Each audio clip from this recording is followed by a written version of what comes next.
Hello students, आज हम discuss करेंगे class 8 chapter 3 the role of parliament. Students, आज जो हम टॉपिक डिस्कस करेंगे उससे पहले हम ऑलरेडी इस चैप्टर की प्रीवियस वीडियो डिस्कस कर चुके हैं। जिन्होंने वो वीडियो नहीं देखी है पहले वो देख लें, और चैनल पे नए हैं तो चैनल को सब्सक्राइब करना ना भूलें। आइए स्टार्ट करते हैं हमारा नेक्स्ट टॉपिक। हमने इससे प्रीवियस वाले वीडियो में देखा था कि फंक्शन क्या होता है पार्लियामेंट का। हमने फर्स्ट फंक्शन ऑलरेडी डिस्कस कर लिया था, to select the national government. आज हम हमारे सेकंड फंक्शन को डिस्कस करने जा रहे हैं, जो कि है to control, guide and inform the government. किस तरीके से पार्लियामेंट हेल्प करता है कंट्रोल करने में, गाइड करने में और गवर्नमेंट को इन्फॉर्म करने के। आइए स्टार्ट करते हैं students. Perhaps the most vital function of the parliament is to ensure that the executive does not overstep its authority and remains responsible to the people. अगर हम बोले मोस्ट वाइटल फंक्शन की बात करते हैं हम पार्लियामेंट के अंदर, तो पार्लियामेंट क्या करता है? पार्लियामेंट इंश्योर करके रखता है। क्या इंश्योर करता है? कि जो एग्जीक्यूटिव है वो ज़्यादा ओवरस्टेप अथॉरिटी ना ले ले, मतलब रिस्पॉन्सिबल रहे और साथ के साथ मतलब अपनी जो वर्किंग है उस चीज़ को मेंटेन करके रखे। तो पार्लियामेंट एक हाईएस्ट फोरम है जो कि debate in the country, because members are free to speak on any matter without fear. क्योंकि जितने भी मेंबर्स होते हैं पार्लियामेंट के अंदर वो बोल सकते हैं किसी भी मैटर के रिगार्डिंग और बिना किसी झिझक के, बिना किसी डर के। तो जो पार्लियामेंट है, while in session begins with a question hour. Parliament के अंदर एक सेशन होता है जिसको बोलते हैं क्वेश्चन आवर। तो question hour is important because any MP can raise a question to elicit information from a minister regarding the working of the government. एक क्वेश्चन आवर एक ऐसा इंपॉर्टेंट होता है उस समय सेशन जो होता है, क्योंकि कोई भी एमपी है वो कोई सा भी क्वेश्चन रेज कर सकता है, ठीक है, और किसी भी इंफॉर्मेशन से रिलेटेड बात कर सकता है किसी भी मिनिस्टर से, और क्या वर्किंग चल रही है गवर्नमेंट के द्वारा। द क्वेश्चन में relate to an MP's constituency और general functioning of the government. अब जो क्वेश्चन है वो किसी से भी रिलेट कर सकता है, एमपीज की कॉन्स्टिट्यूएंसी से हो सकता है, जनरल किस तरीके की फंक्शनिंग हो रही है गवर्नमेंट की उस पे हो सकता है। As minister ahead different government departments, members can ask them questions about their respective departments. तो जो कि मिनिस्टर्स, हम लोग अलग अलग हेड बनाते हैं जब गवर्नमेंट के अंदर, डिपार्टमेंट्स के अंदर, तो मेंबर एक दूसरे से क्वेश्चंस कर सकते हैं और रिस्पेक्टिव डिपार्टमेंट से भी उसका आंसर, वो आंसरेबल होते हैं कि उनको उस क्वेश्चन का आंसर देना पड़ता है। तो by asking question the government is reminded of its shortcoming. अब जो क्वेश्चंस पूछते हैं उससे गवर्नमेंट को क्या रिमाइंड होता है? उनकी शॉर्टकमिंग्स, मतलब क्या क्या उनकी कमियां हैं वो पता लगती है। And it is kept on it's toes, और वो उस पर पूरी कड़ी निगरानी रखते हैं। तो the government also come to know the opinion and concern of the people through their representatives. तो गवर्नमेंट को भी किस तरीके से पता लगता है अपने ओपिनियंस के बारे में और कंसर्न, लोगों के कंसर्न के बारे में, वो अपने जो रिप्रेजेंटेटिव को चूज करते हैं उसके बेसिस पे। तो it is very important for every MP to ask question. बहुत ज़रूरी है और बहुत इंपॉर्टेंट है हर एमपी के लिए कि वो क्या करे, क्वेश्चंस आस्क करे। The opposition party highlights drawback in various policies and programs of the government. और जो अपोजिशन पार्टी है बहुत सी बार हाईलाइट करती है, काफ़ी सारे ड्रॉबैक्स बताती है पॉलिसीज के बारे में, प्रोग्राम्स के बारे में जो कि गवर्नमेंट रन कर रही है उसके बारे में। Questions are usually written down and given to the secretary general of the house. अब जो क्वेश्चंस है वो जनरली क्या कर लेते हैं, रिटर्न डाउन कर लेते हैं, लिख लेते हैं एक पेपर में, और वो किसको दे देते हैं? सेक्रेटरी जनरल को दे देते हैं जो हाउस के अंदर होता है। तो the minister takes some time to get the desired information from the department. और मिनिस्टर को भी कुछ टाइम देते हैं ताकि वो पूरी इंफॉर्मेशन गैदर कर ले उस डिपार्टमेंट के बारे में। तो a member who desire an oral answer to the question is required to mark it with a star. और जो मेंबर है जो डिजायर करता है कि वो ओरल आंसर चाहता है उस क्वेश्चन के बिहाफ में, तो उसको मार्क कराया जाता है as a star.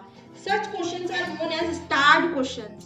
Some questions without stars are also asked. बहुत सारे ऐसे क्वेश्चन भी होते हैं जो बिना स्टार के भी पूछे जाते हैं। तो these are meant for written answers. वो जो इसके अलावा जो पूछे जाते हैं वो होते हैं रिटर्न आंसर देने के लिए। And they are called the unstarred question.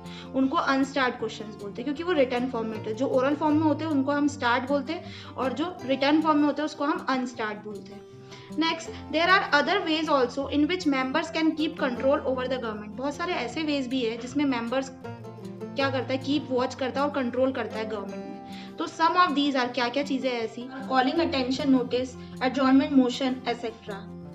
ये कुछ चीज़ें हैं, जैसे बहुत सारे वेज बता रखे कि किस तरीके से मेंबर्स कंट्रोल करते हैं गवर्नमेंट को, तो क्या क्या कर सकते हैं। तो in these cases members can request the speaker to have a pointed discussion on a particular issue.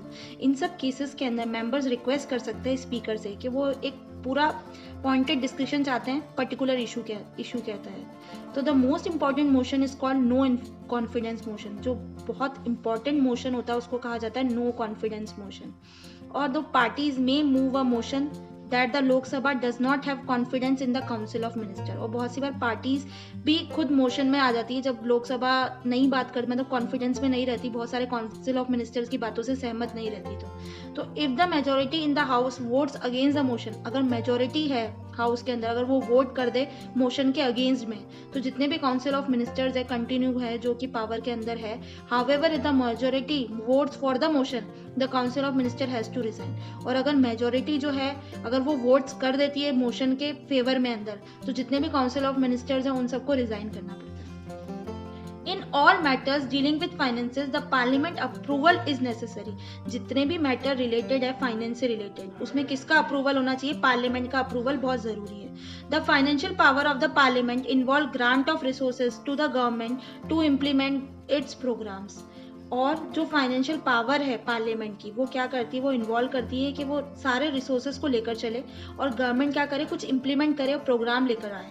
तो parliament also ensures that the government does not misspend or overspend. Parliament इसका भी ध्यान रखती है कि government के पास जो पैसा आ रहा है उसका मिस स्पेंड नहीं हो, ओवर स्पेंड भी ना हो। तो this is done through discussion of the budget and annual final statement. और ये किस तरीके से किया जाता है? बजट पास किया जाता है, उस पर डिस्कशन किया जाता है और एनुअल फाइनेंशियल स्टेटमेंट बनाया जाता है।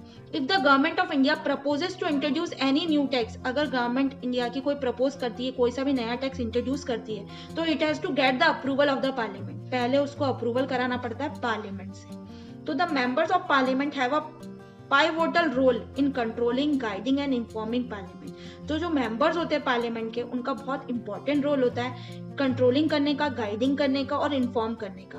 एंड दिस इज अ की expect of functioning of Indian democracy. इसी को हम की एक्सपेक्ट बोलते हैं। पूरी की पूरी फंक्शनिंग जो है इंडियन डेमोक्रेसी की, वो इसी पे डिपेंड करती है। एंड हमने सेकंड फंक्शन डिस्कस कर लिया, अब हमारा थर्ड आता है लॉ मेकिंग का काम। तो parliament makes laws for the entire country. पूरी कंट्री के लिए जो भी लॉज बनाए जाते हैं वो कौन बनाती है? पार्लियामेंट बनाती है। And it is the primary function of parliament. ये सबसे अहम प्राइमरी फंक्शन बोला जाता है पार्लियामेंट का, law making body. Okay students, तो यहाँ पर हमने और सेकंड और थर्ड फंक्शन दोनों को डिस्कस कर लिया है। इसके आगे हम नेक्स्ट वीडियो में डिस्कस करेंगे। अगर आपको ये वीडियो पसंद आती है तो वीडियो को लाइक करें, शेयर करें और चैनल पे नए हैं तो चैनल को सब्सक्राइब करना ना भूलें। और मोस्ट इंपॉर्टेंट बात स्टूडेंट, अगर अभी तक भी आपने नोटिफिकेशन बेल आइकन को प्रेस नहीं किया है तो प्रेस कर दे, ताकि मेरी अपकमिंग सारी वीडियोज की नोटिफिकेशन आपको मिलती रहे। जल्द मिलते हैं नई वीडियो के साथ। Thank you.